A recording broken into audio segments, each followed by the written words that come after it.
Now, Fifth, when you continuously call Puff, does that affect your relationships in Hollywood? I don't call him gay. I said, let me read it, Fifth. Oh my God. Sorry I can no longer help you guys. Soon you will all be gay and happy. You are all now left under leadership of Puffy Daddy. Report to the nearest rainbow. Dinner thieves. And Peter's That's why he says things. He doesn't even know what he's saying is like fruity. Every day, it seems like 50 Cent is gathering more solid evidence against Diddy, showing the world that Diddy isn't as angelic as he portrays himself in public. In his latest revelations, 50 Cent claims that Diddy slept with certain rappers during his career, his fame and fortune. To add to the craziness, he even dropped some names. This gossip just keeps getting wilder. The recent allegations against Diddy have shed light on the shady side of the music industry, notorious for its cutthroat competition and deceitful tactics. The billionaire mogul is now under fire as more and more individuals come forward, accusing him of exploiting and manipulating artists. Some allege that Diddy used coercive tactics to pressure artists into signing contracts that included questionable content, alongside disturbing claims of exploitation and financial manipulation. Though the specifics of these contracts are unclear, the overall situation is undoubtedly troubling. The music industry has long been accused of engaging in shady dealings. In a recent video, Dave Chappelle tackled this issue, highlighting how the entertainment business exploits musicians by using intricate legal jargon and contracts. Chappelle suggests that these contracts are deliberately designed to be confusing, making it difficult for musicians to grasp the full scope of what they're giving up when they sign on the dotted line. To use your name and likeness in perpetuity throughout the universe, who the could possibly know what that means? This situation is especially troubling because many of these musicians are young and inexperienced, lacking comprehensive understanding of the business intricacies. Dave Chappelle emphasizes that a large number of newcomers in the industry unknowingly agree to these questionable contracts. This vulnerability arises because promising young artists often trust established industry figures who offer assurances. These artists, seeking financial stability and an escape from their current situations, can be easily deceived by false promises. I signed the contract the way the 28-year-old expectant father that was broke signs a contract. I was desperate. I needed a way out. And the same thing happened to one of the Bad Boys artists, Lil Jerome. Jerome, originally Stanley Jerome Childers from Akron, Ohio, is a male R&B singer who entered the music industry at the young age of 9. Over the years, he has collaborated with notable artists and producers, including Kelly Price, Mario Winans, Rodney Darkchild Jerkins, Faith Evans, Cheryl Pepsi Riley, the late Heavy D, Ron Grant, and Kelly Price. His journey began when he was discovered by Diddy and subsequently signed to Bad Boy Records, a record label owned by Diddy. Jerome made his initial musical debut on the Bad Boy compilation album titled Nothing But the Hotness in '98. His presence extended to the soundtrack of the film Belly, where he contributed with a cover version of Stevie Wonder's song Never Dreamed You'd Leave in Summer. In 1998, Jerome unveiled his single Too Old for Me. Although the chart performance of the song remains unknown, it secured a spot on the Bad Boy Greatest Hits Volume 1 compilation album.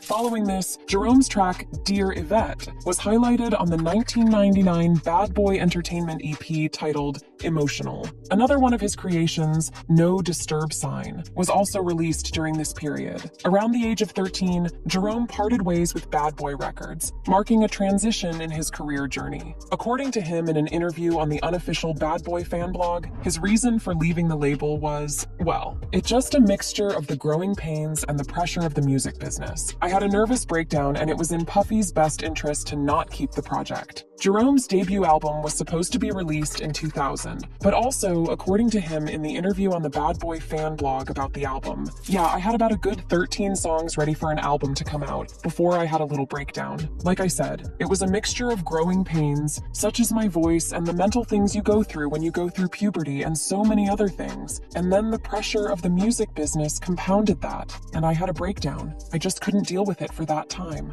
According to Jerome, he also had issues with his voice. He stated in the interview, yeah, the crazy thing was that the time when I started going through puberty and then my voice started acting up, I didn't have a normal voice change. Once my voice started to change, it didn't change normally. I was going through reflux disease also. So, there would come times when I would try to hit notes and nothing come out. So it was driving the whole label and me crazy because we didn't know what was going on. At the time, we first thought it was the voice change, but we realized it wasn't the voice change. I had actually gone through the voice change already. They thought it was allergies. And then after they realized it wasn't that, they finally realized it was reflux disease. In a past interview with Bad Boy Dog, Lil Jerome shed light on the circumstances surrounding his departure from the label. When asked if leaving Bad Boy Records was his decision, Jerome explained that it was a combination of growing pains and the intense pressure of the music industry. He revealed that he experienced a nervous breakdown, and it was in Puffy's, Diddy's best interest to discontinue the project. To clarify, leaving the label wasn't his choice, but rather a consequence of challenging circumstances. And the album just never came out.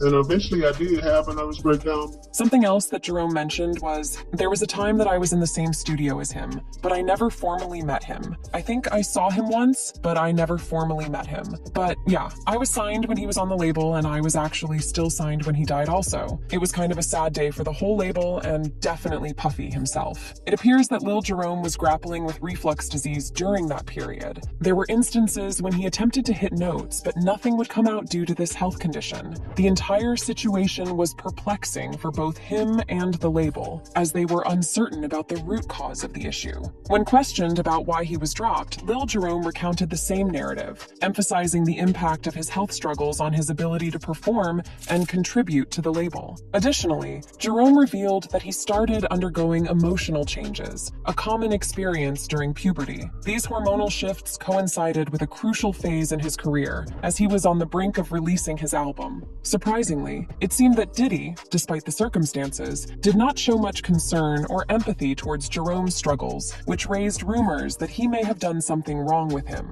Remember Carl Thomas? He shared a poignant account of his departure from Bad Boy Records. He mentioned that after the D of his brother, Diddy called him just a week later, seemingly without consideration for Thomas's grieving process. Instead, Diddy inquired about Thomas's return to the studio, indicating a lack of sensitivity to the artist's personal tragedy. A surprisingly large number of musicians who were once signed by Diddy have also accused him of luring them to do some suspicious actions. The rapper Jaguar recalls one such incident where someone walked in on Diddy, making the new singer Christopher Williams go down on him. She walked in, the door wasn't locked, so she didn't think twice about just walking in, and when she walked in, she saw Christopher Williams performing fellatio. It's one thing to perform S-acts with doors unlocked, but according to Jaguar, Diddy was even more unashamed. He didn't bother stopping either. Now, from what she said to me, it was disturbing because, they didn't stop. One such unusual activity was also faced by Method Man.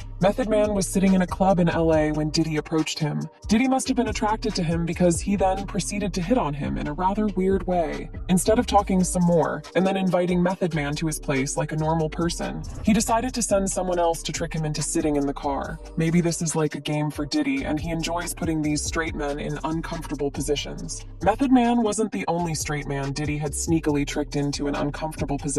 Another rapper, Exhibit, has come forward with his horror story.